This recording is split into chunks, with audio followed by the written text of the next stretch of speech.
Hello, everybody. Today we are going to study decimals and fractions. It is a very important topic. और मतलब ये हर जगह पूछा जाता है सारे कॉम्पिटिटिव एग्जामिनेशंस में।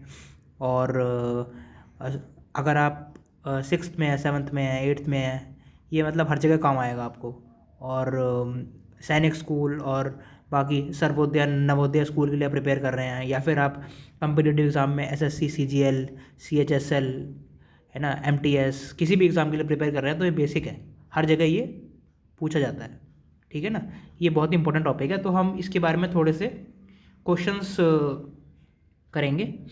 और मतलब मैं इसकी सिग्निफिकेंस बताना चाहता हूँ कि ये कितना इंपॉर्टेंट टॉपिक है। मतलब not just in examinations, it is also important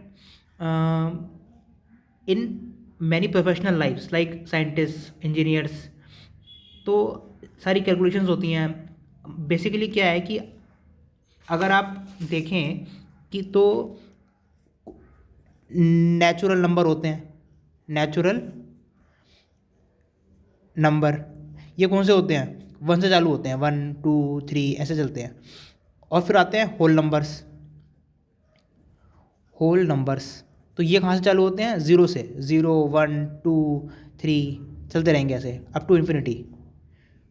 ठीक है, तो मैं ये कहना चाहता हूँ कि जो नंबर 1 और 2 के बीच में है ना, 2 और 3 के बीच में, इतने सारे इनफाइनाइट नंबर्स हैं 2 और 3 के बीच में भी। कैसे?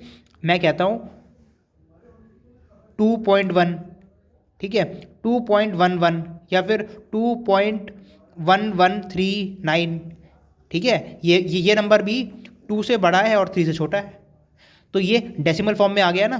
तो मैं यही कहना चाहता हूँ कि ये सारे नंबर, ऐसे कितने सारे नंबर हो सकते हैं, इनफाइनाइट नंबर हो सकते हैं 2 और 3 के बीच में, 3 और 4 के बीच में, राइट। लेकिन वो नेचुरल नंबर में नहीं आते, ना वो होल नंबर में आते हैं, वो आते हैं डेसिमल में।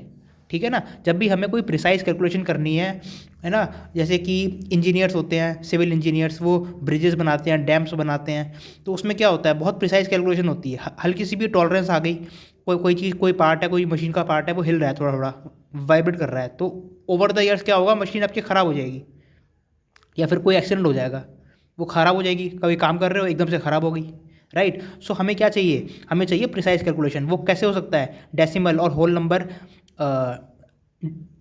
डेसिमल और फ्रैक्शंस के इस्तेमाल करने से ही हम उन सब छोटे छोटे एरर्स को मिनिमाइज़ कर सकते हैं या रिमूव कर सकते हैं, राइट। तो मैं यही कहना चाहता हूँ कि ये बहुत इंपॉर्टेंट टॉपिक है, डेसिमल्स और होल नंबर्स। नॉट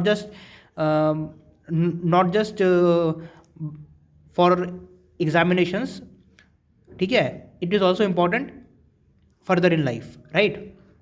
सो आज हम थोड़े से क्वेश्चंस करेंगे, ठीक है ना। देखो, ये एक मैंने क्वेश्चन लिखा हुआ है, 2.39 square minus 1.61 square over 2.39 minus 1.61, ठीक है ना। अगर आपने आइडेंटिटीज़ पढ़ी हैं तो यहाँ पर देखो, मैं बता देता हूँ इस फॉर्मूले में कौन सा फॉर्मूला यूज़ होगा। a plus B, A minus B ठीक है, इज इक्वल टू क्या होता है, A square minus B square. ये फॉर्मूला होता है। मतलब कि अगर मैं कहूँ, मैं छोटे नंबर लेके आपको एग्जाम्पल से समझाता हूँ, ठीक है ना। जैसे कि अगर मैं कहता हूँ ए को मैंने ले लिया 4 और बी को मैंने ले लिया मान लो 3, ठीक है, और 4 -3 हो जाएगा। अगर मैंने ए को 4 ले लिया और बी को 3 ले लिया, ठीक है ना, तो मैंने वैल्यू पुट करी है, बस ए की जगह 4 डाल दिया, बी की जगह 3 डाल दिया, ठीक है ना।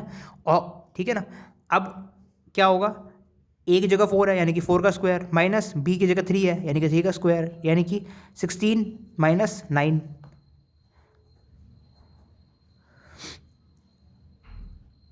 ठीक है ना। 16 माइनस 9 7, ठीक है ना। यहाँ से आप चेक कर सकते हो, 4 + 3 और 4 - 3। कैसे? यहाँ पर क्या हो गया, 4 + 3 7 हो गया, ये इंटू 4 - 3 1 हो गया, यानी कि 7 × 1 7 आ गया। यहाँ पर भी 16 - 1 7 आ गया, वेरीफाई हो गया ना, 7 7 आ रहा है, ठीक है ना। तो यहाँ पर भी ऐसे ही होगा। कैसे होगा? 2.39 का स्क्वायर माइनस 1.61 का स्क्वायर, यानी कि ये कौन सी फॉर्म में लिखा हुआ है, इस फॉर्म में लिखा हुआ है, A square minus B square की फॉर्म में लिखा हुआ है। तो हम इसको इस फॉर्म में लेके आ सकते हैं ना, कैसे लिखा हुआ है 2.39 का स्क्वायर माइनस 1.61 का स्क्वायर, यानी कि मैं इसको कैसे लिख सकता हूँ 2.39 प्लस 1.61 और 2.39 माइनस 1.61, आया ना कैसे 2.39 प्लस 1.61 और 2.39 माइनस 1.61,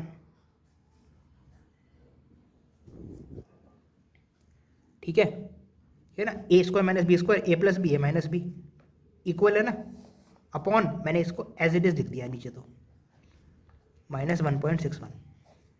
अब आप अगर नोटिस करो तो यहाँ पर आप देख सकते हो कि 2.39 का 2.39 माइनस 1.61 और यहाँ पर भी 2.39 माइनस 1.61, यानी कि ये पूरा आप इसको रिमूव कर सकते हो, ठीक है ना। तो आंसर क्या आया 2.39 प्लस 1.61, ठीक है ना। अगर मैं 2.39 प्लस 1.61 करूँ तो कैसे होता है एडिशन, देखो 2.39 प्लस 1.61, ठीक है ना, ठीक है। अब हम इसको करते हैं एडिशन, कैसे करेंगे, ऐसे होता है डेसिमल के नीचे डेसिमल आता है, ठीक है। 9 प्लस 1 10, 1 कैरी गया, 6 plus 3 9, 9 plus 1 10, 1 carry 4,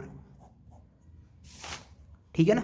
so answer क्या आ गया हमारे पास 4, आ गया समझ में। आई होप कि आपको समझ में आ रहा है, ठीक है ना। अगला क्वेश्चन करते हैं, देखो what decimal of an hour is a second.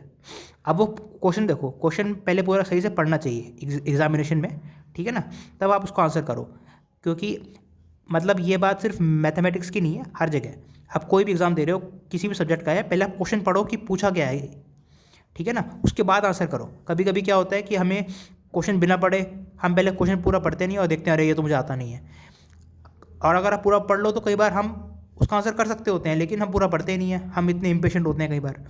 So what decimal of an hour is a second, मतलब एक सेकेंड आवर का कितना हिस्सा है, ठीक है ना। तो अब आप देखो कि 1 hour is equal to 60 minutes, सही है,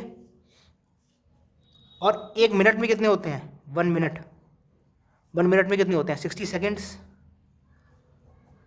ठीक है। तो अगर एक आवर में 60 मिनट्स हैं तो कितने सेकंड होंगे एक आवर के अंदर, 60 इंटू 60 तो मिनट है, और 1 मिनट में 60 सेकेंड्स हैं, तो कितने हो गए 3600 सेकेंड्स। तो हमारे पास क्वेश्चन क्या है, क्वेश्चन ये है कि एक सेकेंड आवर का कितना हिस्सा है, ठीक है ना। तो हम इसको सॉल्व करें तो क्या हो सकता है कि 1 सेकेंड ओवर एक आवर को मैंने निकाल लिया सेकंड्स के अंदर। जब भी आप कंपेयर करोगे तो सेम यूनिट्स होनी चाहिए, अगर ऊपर सेकंड है तो नीचे भी सेकंड ही होगा। हमें 1 आवर को लिखना है सेकंड की फॉर्म में, तो कैसे लिखेंगे 1 hour is equal to 3600 second, 3600 second, ठीक है ना। तो हम क्या लिख सकते हैं 1 ओवर 3600, ये कितना आएगा 0.00027, ठीक है ना, ये आ जाएगा आपके पास आंसर, ठीक है।